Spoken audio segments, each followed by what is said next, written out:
This is iCastNews.com, live and direct from United Nations headquarters in New York City, USA. And this is bubbling under and bubbling over.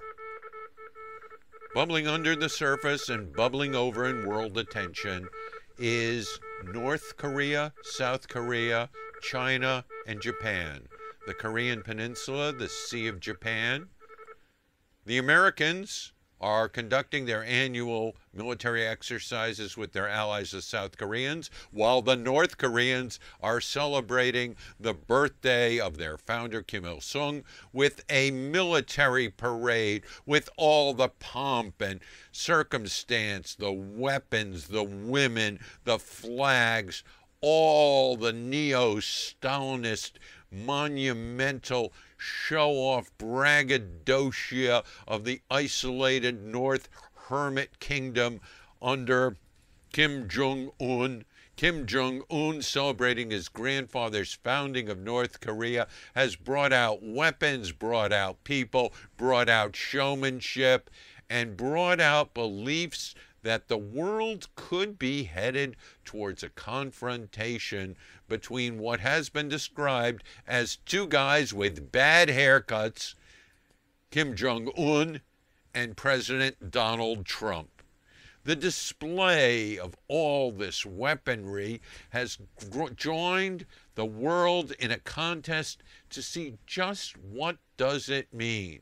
Getting attention was a missile test that went awry, but people forget that in 1957 and 1958, American Vanguard missile tests collapsed before the world, and America felt small, yet America managed to beat the Soviets to the moon in a few years. So the failure of rockets to take off doesn't say that the capacities of the North Koreans are diminished. And the parade showed us all kinds of things. Getting the most attention were canisters that supposedly held ICBMs, intercontinental ballistic missiles.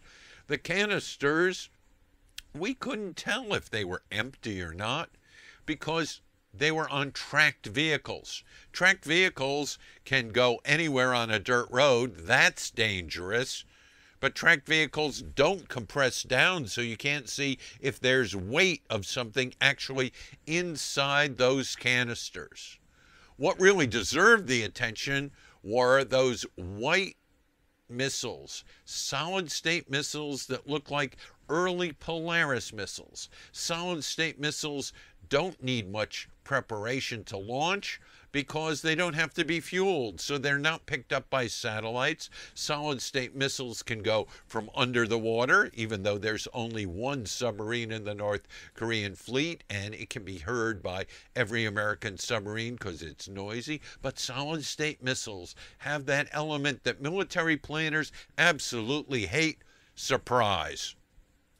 And with talk, especially among the experts, the good people at the website 38north.org have said that nuclear tests are being prepared. The Chinese are putting pressure on the North Koreans. The North Koreans showed off in a celebration on Sunday to honor the birthday inside a hall, and it was a grand show which surprised lots of people with the video backdrop that showed the destruction of the United States, symbolized by a flag.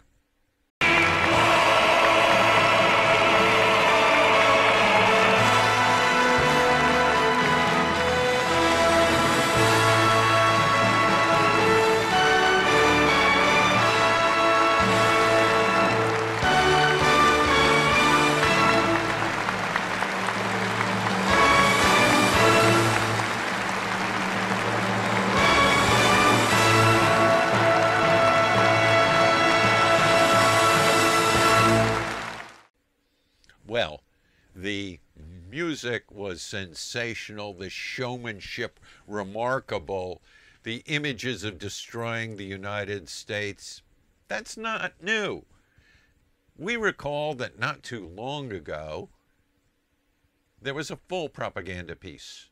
In fact, the North Koreans even had an English version showing their dream, their destiny, that they believed that they were the equal to the United States, that it did not have the sole right to be a nuclear strike force. And they showed this oldie but goodie targeting, guess what? The center of evil in the world, out of the worldview of the North Koreans, Washington, D.C. Watch. Merciless preemptive nuclear attack waits for enemy. Dark clouds of nuclear war are hovering over the Korean peninsula due to the key resolve and full Eagle 16 joint military exercises of the U.S. imperialists and the South Korean puppets. To cope with it, the mode of all military countermeasures of the DPRK has been changed into that of preemptive attack, and all the nuclear striking means of the strategic force on standby for launch are fully prepared for decisive battle. In today's decisive battle, the right to preemptive nuclear attack is not the monopoly of the United States. If the U.S. imperialists and the South Korean traitorous Park Geun-hye group stretch their tentacles of aggression and war to the DPRK, from the moment, the aggressors and provocateurs will face the most absurd and painful self-destruction of digging their own tombs with their hands.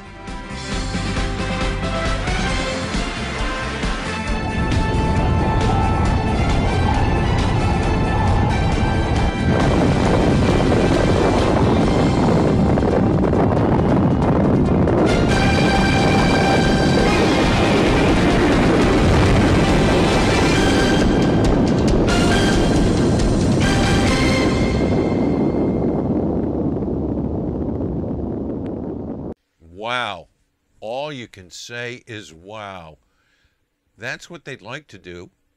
It's not clear that they're capable of doing it.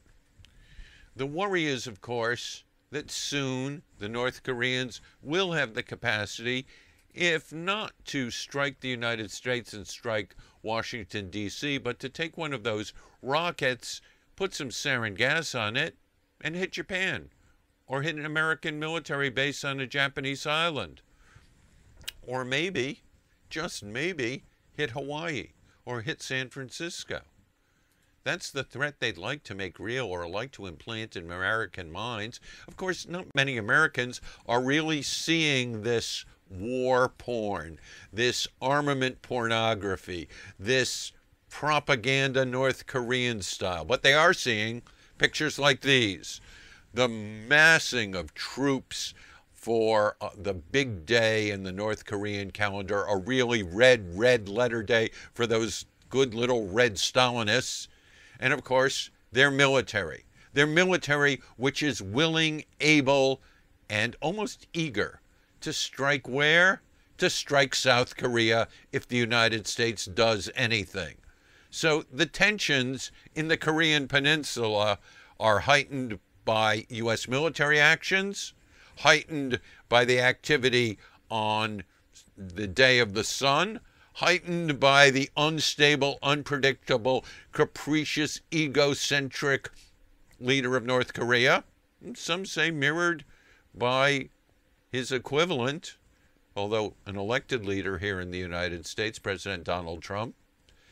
And so the world is watching the doomsday clock, and it seems closer to midnight, and especially closer to midnight in the doomsday clock on the Korean Peninsula.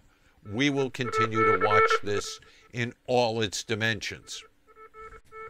For ICASTnews.com, live and direct from United Nations headquarters in New York City, for Bubbling Under and Bubbling Over, worried about the Korean Peninsula, I'm Jonathan Sanders.